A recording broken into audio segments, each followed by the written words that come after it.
IPLची सुरुवात जरी 28 तारखेपासून होणार असली तरी या IPL सीझनमध्ये आर-सी-बी आणि एस-आर-एच या 2 टीमला मोठा झटका बसलेला आहे.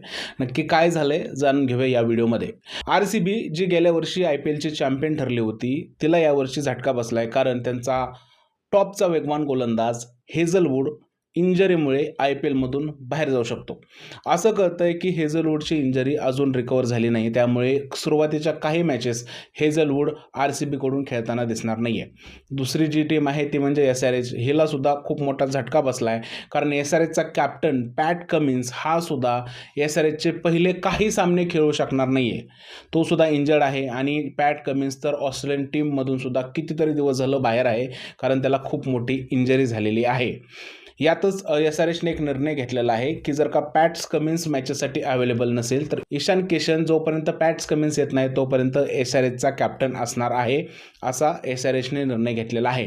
तर या 2 टीमला झटका लागणार आहे आणि या दोन्ही टीमचा पहिला सामना 28 तारखेला चिन्नास्वामी स्टेडियमवरती होणार आहे. तुमचं काय म्हणणं आहे? आर-सी-बी खरंच हेझलवूडला मिस करेल का आणि एस-आर-एच पॅट कमिन्सला मिस करेल का? कमेंटमध्ये सांगा.